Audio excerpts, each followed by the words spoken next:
Hello guys, welcome back to my YouTube channel. I am Ajay Pawar. तो अब जब भी हमने बिजनेस स्टडीज़ का चैप्टर 1 स्टार्ट किया, उसमें हमने कल एक वीडियो अपलोड कर दिया जिसमें हमने मैनेजमेंट का मीनिंग, इफेक्टिवनेस और एफिशिएंसी का मीनिंग और डिफरेंस और फीचर्स किया था। आज हम करने वाले हैं उसी चैप्टर का पार्ट 2 जो है ऑब्जेक्टिव ऑफ मैनेजमेंट और इम्पोर्टेंस ऑफ मैनेजमेंट। तो सबसे पहले हम शुरू करते हैं objectives of management. There are mostly 3 type of objective. Organizational objective जो और एक ऑर्गेनाइजेशन से रिलेटेड होते हैं। सेकंड, हमारे पास है सोशल ऑब्जेक्टिव जो सोसाइटी से रिलेटेड होते हैं। थर्ड, हमारे पास है पर्सनल ऑब्जेक्टिव जो एम्प्लॉय से रिलेटेड होते हैं। सबसे पहले हम करते हैं organizational objective. Management is responsible for setting and achieving objectives of the organisation. मैनेजमेंट क्यों सेटअप किया जाता है? क्योंकि उसकी एक रिस्पॉन्सिबिलिटी होती है ताकि वो ऑर्गेनाइजेशन के ऑब्जेक्टिव्स को अचीव कर सके, उसके गोल्स को अचीव कर सके। It has to achieve a variety of objectives in all areas considering the interest of all stake holders.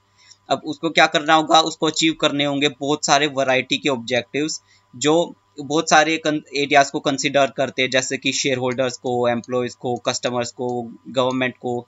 इन सारों के जो ऑब्जेक्टिव होते हैं उन सभी को फुलफिल करना किसकी जिम्मेदारी होती है? मैनेजमेंट की।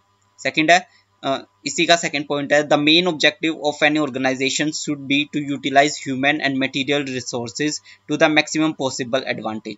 अब यहाँ पे क्या दे रखा कि मैनेजमेंट को मैनेज जो ऑर्गेनाइजेशन का मेन ऑब्जेक्टिव होता है मैनेजमेंट से, वो क्या होता है कि वो ह्यूमन और मटेरियल रिसोर्सेज है उनको मैक्सिमम से मैक्सिमम अच्छी तरह से यूटिलाइज करे ताकि कॉस्ट कम और जो हमारा प्रॉफिट है वो ज़्यादा है। तो इकोनॉमिक ऑब्जेक्टिव मेनली 3 टाइप के होते हैं, सर्वाइवल के लिए, प्रॉफिट के लिए और ग्रोथ। तो ये बहुत ज़्यादा इंपॉर्टेंट क्वेश्चन सीधा पूछ लिया जाता है कि डिस्क्राइब इकोनॉमिक ऑब्जेक्टिव, ये उसके 3 जो सब ऑब्जेक्टिव उसको भी डिफाइन करो। सबसे पहले survival. The basic objective of any business is survival. कोई भी ऑब्जेक्टिव होता है ऑर्गेनाइजेशन को, वो क्या होता है कि वो सर्वाइव करे। Management must strive to ensure the survival of the organisation. Management को ये इंश्योर करना होगा कि वो जो ऑर्गेनाइजेशन का सर्वाइवल है वो कर सके। In order to survive an organization must earn enough revenue to cover cost. अब मैनेजमेंट को क्या करना होगा? इतना रेवेन्यू तो जनरेट करना होगा कि वो सिर्फ कॉस्ट को कंप्लीट कर सके कम से कम। अब कॉस्ट मतलब होती है जो भी प्रोडक्ट के रॉ मटेरियल से लेके फिनिश गुड तक बनने का जो भी कॉस्ट आती है, रॉ मटेरियल या फिर कोई भी एक्सपेंसेस होता है प्रोसेस का, कम से कम वो तो मीट कर सके, चाहे उसको प्रॉफिट ना हो पर उससे वो क्या होगा, ना ही लॉस होगा और वो सर्वाइव कर पाएगा। सेकंड क्या है? Profit. Survival is not enough for business. Survival है, सिर्फ सर्वाइवल है वो इंपॉर्टेंट नहीं है, प्रॉफिट भी इंपॉर्टेंट है। Management has to ensure that the organization makes a profit. Management को ये भी इंश्योर करना होगा कि वो ऑर्गेनाइजेशन के लिए प्रॉफिट अर्न करे। Profit is essential for covering cost and risk of the business. अब प्रॉफिट क्यों एसेंशियल है? क्योंकि वो कॉस्ट को तो कवर करता ही है, साथ ही अगर बिजनेस में कोई रिस्क आने वाला है, कोई अपॉर्चुनिटी आने वाली है, कोई थ्रेट आने वाला है, उन सभी को भी वो कवर करने में हेल्प करता है। थर्ड है growth. A business need to add to the prospects in the long run. For this it is important for the business to grow. अगर बिजनेस का लॉन्ग रन के लिए चलना जरूरी है तो ये इंपॉर्टेंट है कि वो ग्रोथ करे, क्योंकि वो ग्रोथ करेगा तो और प्रोडक्ट बनाएगा, और प्रोडक्ट बनाएगा तो उसकी एफिशिएंसी इंक्रीज होगी, एफिशिएंसी इंक्रीज होगी तो प्रॉफिट ज्यादा होगा, तो उसका ग्रोथ होता रहेगा। Growth of organization can be measured in terms of. अब ग्रोथ कैसे मेजर्ड की जाती है किसी भी ऑर्गेनाइजेशन की? जब उसकी सेल ज़्यादा हो, नंबर ऑफ एम्प्लॉय ज़्यादा वर्क कर रहे हो, प्रोडक्शन एक्टिविटीज़ इंक्रीज हो रही हो, कैपिटल इन्वेस्टमेंट इंक्रीज हो रही हो, ये सारी चीज़ें ग्रोथ को बताती है कि ऑर्गेनाइजेशन में कोई ग्रोथ हो रही है। सेकेंड है सोशल ऑब्जेक्टिव। अब कोई भी ऑर्गेनाइजेशन का सोसाइटी के प्रति क्या ऑब्जेक्टिव होता है? It involve the creation of benefit for the society. इसमें क्या होता है? सोसाइटी के लिए कोई भी बेनिफिट क्रिएट करना सोशल ऑब्जेक्टिव माना जाता है। As a part of society, society का पार्ट होते हुए every management whether it is business और non business have a social obligation to fulfil. अगर कोई भी ऑर्गेनाइजेशन है वो सोसाइटी का पार्ट है, क्योंकि वो वहाँ से ही रॉ मटेरियल लेता है, वहीं पे जो फिनिश गुड है वो बेचता है और रेवेन्यू अर्न करता है।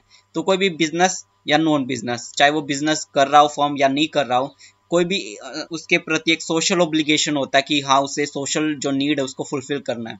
दिस इंक्लूड्स, ये क्या सोशल ऑब्जेक्टिव क्या इंक्लूड करता है? Using environment friendly method use करो, giving employment opportunity to unprivileged section of the society होते हैं फिजिकली, उनके प्रति कोई भी, उनको चाहे एम्प्लॉयमेंट दे दो या फिर उनके प्रति कुछ भी कर दो, तो वो सोसाइटी के प्रति उनका ऑब्जेक्टिव होता है। और क्या होता है? Providing basic communities like school, poor people होते हैं उनको स्कूल की जो व्यवस्था कर दो या फिर हेल्थ केयर फैसिलिटी प्रोवाइड कर दो। तो ये क्या थे? Social objective. नेक्स्ट हमारे पास क्या है? Personal objective. अब एम्प्लॉयज के प्रति क्या ऑब्जेक्टिव होते हैं। Organization are made up of people, organization people के द्वारा ही बनाया जाता है, उसमें एम्प्लॉयज ही काम करते हैं। हु हैज़ डिफरेंट पर्सनैलिटीज़, उनकी अलग पर्सनैलिटीज़ होती है, बैकग्राउंड अलग होते हैं, कोई रिच होता है, कोई पुअर होता है, कोई मिडिल क्लास होता है, एक्सपीरियंस उनके अलग अलग होते हैं और ऑब्जेक्टिव भी उनके अलग अलग होते हैं।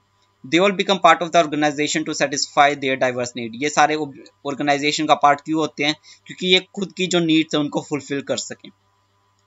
This vary from financial needs such as competitive salary and perks, तो ये फाइनेंशियल नीड्स भी हो सकती हैं, कोई भी जो ज़रूरत होती है, ऑब्जेक्टिव होते हैं पर्सन की, वो फाइनेंशियल नीड भी होते हैं, जैसे कोई सैलरी या पर्क्स या बोनस। और सोशल नीड भी हो सकती है कि कोई भी उनको रिकॉग्नाइज करे, या फिर जो हायर लेवल नीड हो उनकी, सच एज पर्सनल डेवलपमेंट और ग्रोथ, ये होते हैं उनके पर्सनल ऑब्जेक्टिव्स। आज का हमारा सेकंड पॉइंट है इम्पोर्टेंस ऑफ मैनेजमेंट, मतलब मैनेजमेंट की क्या इम्पोर्टेंस है, क्यों ज़रूरी है मैनेजमेंट। तो इसके 5 मेनली रीजंस है क्यों इम्पोर्टेंस है, क्या मैनेजमेंट की इम्पोर्टेंस है। तो पहले है management help in achieving group goals, management क्या करता है, हेल्प करता है ग्रुप गोल्स को अचीव करने में। Management is required not for itself but for achieving the goals of the organisation, management सिर्फ खुद के लिए रिक्वायर्ड नहीं होता, मैनेजमेंट इसीलिए भी ज़रूरी होता है ताकि वो ऑर्गेनाइजेशन के गोल्स को अचीव कर सके। The task of manager is to give a common direction to the individual efforts, manager का टास्क क्या होता है, सिर्फ एक ही टास्क होता है कि वो एक कॉमन डायरेक्शन प्रोवाइड कर सके, जो बहुत सारे इंडिविजुअल है उनके एफर्ट्स को एक गोल की तरफ उनको डाइवर्ट कर दे। अब बहुत सारे एम्प्लॉयज होते हैं, वो अलग अलग अपना काम करते हैं, उन सभी को इंटीग्रेट करके मिला के ऑर्गेनाइजेशन के गोल को अचीव कराना है मैनेजमेंट का इंपॉर्टेंस है। सेकेंड है मैनेजमेंट इंक्रीजेज एफिशिएंसी, अब एफिशिएंसी का मतलब होता है कि जो काम है वो कम कॉस्ट में भी कंप्लीट हो और साथ में टाइम भी कम लगे उसमें। तो मैनेजमेंट एफिशिएंसी को इंक्रीज करता है कैसे, the aim of a manager is to reduce cost and increase productivity. अब मैनेजमेंट क्या करता है, कोई भी मैनेजर होता है वो कॉस्ट को रिड्यूस करता है और प्रोडक्टिविटी इंक्रीज करता है, कैसे, थ्रू बेटर प्लानिंग करता है, जो अपनी चीज़ है उनको अच्छी तरह से ऑर्गेनाइज करता है, अपने जो एम्प्लॉयज उनको डायरेक्ट करता है, स्टाफिंग करता है, अच्छे एम्प्लॉयज को बुलाता है, उनका प्लेसमेंट करवाता है और कंट्रोल करता है। These are the activities of the organization, ये सारी एक्टिविटीज है जिससे कि प्रोडक्टिविटी इंक्रीज होती है। थर्ड है हमारे पास management creates a dynamic organisation, management है वो डायनामिक ऑर्गेनाइजेशन क्रिएट करता है कैसे, all organisation have to function in an environment which is constantly changing, हर ऑर्गेनाइजेशन उस एनवायरनमेंट में उसको फंक्शन करने पड़ते हैं जो चेंजिंग होता रहता है, कभी इस पॉलिसी में चेंज आ गया, कभी उस पॉलिसी में चेंज आ गया। तो मैनेजमेंट क्या है, वो एक डायनामिक ऑर्गेनाइजेशन क्रिएट करता है। It is generally seen that individuals in an organization resist changes, ये ज़्यादातर देखा जाता है कि जो इंडिविजुअल्स है वो जो चेंजेस है उनको रेजिस्ट करते हैं, उनको पोस्ट करते हैं। फॉर एग्जाम्पल आजकल के, पहले क्या होता था कि जो एम्प्लॉयज़ है उनको सारी चीज़ें एक रजिस्टर में रिकॉर्ड करनी पड़ती थी, अटेंडेंस और जो सैलरी देनी होती थी वो कैश में देनी होती थी, पर आजकल क्या क्या हो गया, सब कुछ कंप्यूटराइज हो गया, सारी चीज़ें कंप्यूटर में सेव है कि उसका बैंक अकाउंट क्या है, उसको कितनी सैलरी देनी है। तो जो पहले वाले एम्प्लॉयज़ थे वो इन चेंजेस को रजिस्ट करते हैं, क्यों, क्योंकि उनको ऐसा लगता है कि हमें ये वाली चीज़ें तो आती नहीं, तो वो क्या सोचते हैं कि हम ऑर्गेनाइजेशन है वो हमें निकाल देगा। इनकी वजह से क्या होगा, वो जो इंडिविजुअल्स हैं वो चेंजेस को रेजिस्ट करते हैं। Management help people adopt to these changes so that the organization is able to maintain its competitive edge, management क्या करता है, लोगों की मदद करता है कि वो ये चेंजेस है जो ऑर्गेनाइजेशन में हो रहे हैं उनको अडॉप्ट कर सके, उनको ट्रेनिंग दिलवाता है ताकि वो जो कॉम्पिटिटिव एज है वो मेंटेन हो सके, जो कॉम्पिटिटिवनेस है वो मेंटेन हो सके। Management help in achieving personal objective, अब हमने ऊपर वाले ऑब्जेक्टिव में पढ़ा था कि मैनेजमेंट के पर्सनल ऑब्जेक्टिव भी हो सकते हैं। मैनेजमेंट क्या करता है, जो पर्सनल ऑब्जेक्टिव होते हैं उनको अचीव करने में हेल्प करता है।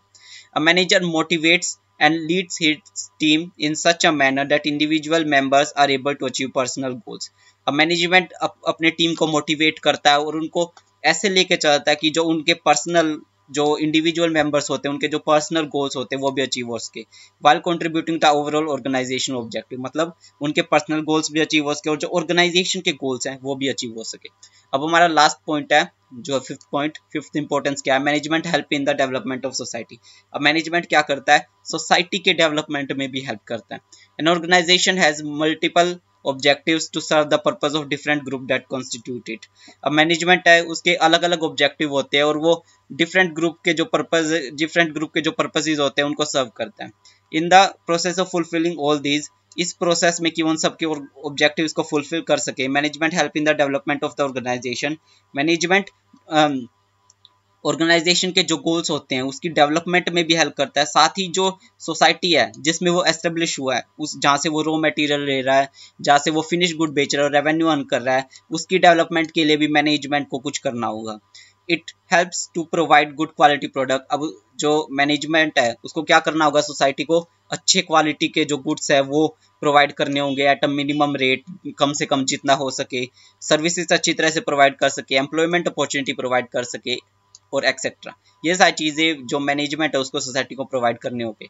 तो आज की इस वाली वीडियो में अच्छा ही, अगर आपको ये वाली वीडियो अच्छी लगे या फिर आपको कोई भी हेल्प हुई हो तो आप वीडियो को लाइक करें और चैनल को सब्सक्राइब कर सकते हैं। अगर आपको कोई भी डाउट आ रहा है तो आप कमेंट बॉक्स में अपना डाउट पिन अप कर सकते हैं ताकि मैं आपका जो क्वेश्चन है उनके आंसर दे सकूँ। अगर आपको ये नोट्स चाहिए तो आप मेरे टेलीग्राम चैनल पर जा सकते हैं, उसका लिंक मैं डिस्क्रिप्शन में प्रोवाइड कर दूंगा। Thank you for watching the video.